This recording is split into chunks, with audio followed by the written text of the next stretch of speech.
மனிதனின் அடிப்படை தேவைகள் ஒன்று உணவு. இந்த உணவை பற்றி தான் எத்தனை கருத்துக்கள், விதவிதமான ஆலோசனைகள். எதை சாப்பிடுவது, எதை சாப்பிடாமல் இருப்பது, எப்படி சாப்பிடுவது, எவ்வளவு விதமான ஆலோசனைகள்.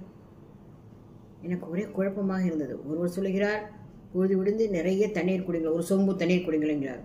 ஒருவர் சொல்கிறார் அவ்வளோலாம் குடிக்கக்கூடாது, எப்படி உன்னுடைய சிறுநீரகம் பற்றி தாங்கும் என்று ஒருவர் அச்சுறுத்துகிறார். ஒருவர் காலையில் வெந்நீர் குடி என்கிறார், ஒருவர் தேனை சேர்த்துக்கொள்ள என்கிறார். பிறகு சாப்பிடுவதற்கு எதை சாப்பிடலாம் எதை சாப்பிடக்கூடாது என்று ஆளுக்கு கூட சொல்கிறார்கள். நேற்றைக்கு ஒன்று, இன்றைக்கு ஒன்று.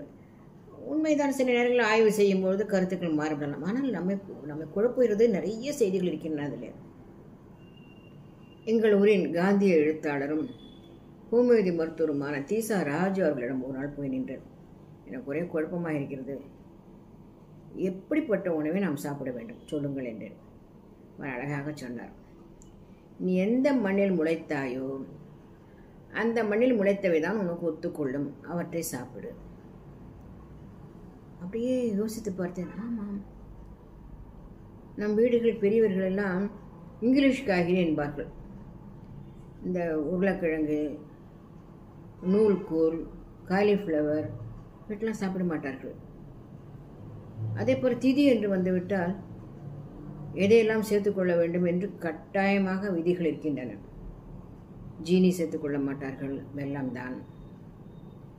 மிளகாய் கிடையாது, மிளகு தான்.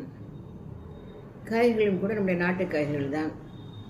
அவரைக்காயும் புடலங்காயுமாகத்தான் இருக்கும். ஆமாம், யோசித்து தான் செய்திருக்கிறார்கள், நமக்கு தான் தெரியவில்லையா என்ன? நம்முடைய பேர்கள் யோசித்து தான் செய்திருக்கிறார்கள் கூட இருக்கிறது. திரும்பவும் எனக்கு இன்னொரு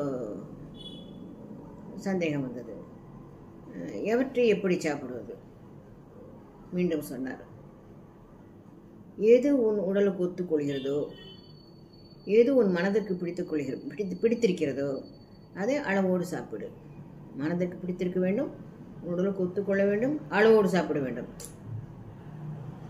சாப்பிட வேண்டியவற்றில் கூட இதையும் கடைப்பிடிக்க வேண்டும். சரியாகத்தான் சொன்னார். அப்புறம் அடுத்ததாக ஒன்று சொன்னார், உன்னுடைய ஒவ்வாமையை நீதான் கண்டுபிடித்துக் கொள்ள வேண்டும், மருத்துவரிடம் போய் நிற்கக்கூடாது.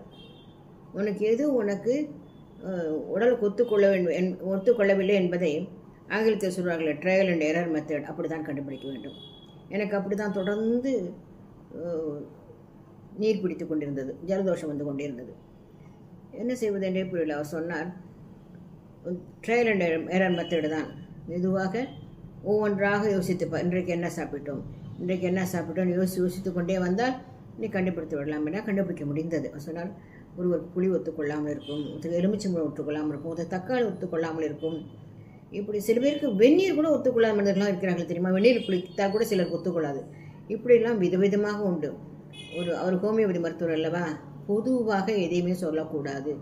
ஒவ்வொரு உடலிலும் ஒவ்வொரு விதமான பிரச்சனைகள் இருக்கும், ஒவ்வொரு விதமான அமைப்புள்ள உடல். அது பொதுவாக மருத்துவம் கிடையாது என்பார் அவர். அவருக்கு ஒத்துக்கொண்டு எனக்கு ஒத்துக்கொள்ளும் என்று சொல்ல முடியாது, அவருடைய மருந்து எனக்கு மருந்து என்றெல்லாம் சொல்லாதீர்கள். உணவை சரியாக நீ சாப்பிடவில்லை என்றால், உணவை சரியாக எடுத்துக்கொள்ளவில்லை என்றால் உடம்பே சொல்லும். அதே போல் உனக்கு என்ன தேவை என்பதை உடல் சொல்லுகிறது உனக்கு.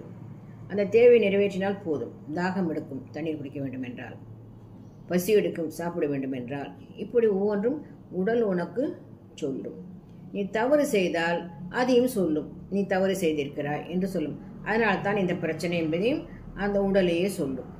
ஆக உடலை கவனி, உடல் சொல்வதை கேள், அதன்படி நட. மற்றவர்கள் சொல்வதையெல்லாம் கேட்டுக்கொள், ஆனால் உனக்கு எது ஒத்துக்கொள்ளும் என்பதை நீ தான் தெரிந்து கொள்ள வேண்டும். உன் உடல் உனக்கு சிறந்த ஆலோசகர். உன்னுடைய உடல் தான் உனக்கு நல்லதை செய்யும். ஆகையால் உன் உடலை உற்றுப்பார், அது சொல்வதை கேள், உன்னை ஆரோக்கியமாக இருப்பாய். நல்ல ஆலோசனை தான், அதன்படி தான் செய்கிறேன். நான் நன்றாகத்தான் இருக்கிறேன், ஒரு மாத்திரை கூட சாப்பிடவில்லை, நன்றாகத்தான் இருக்கிறேன். சரிதானே? உடல் சொல்வதை கேட்போம்.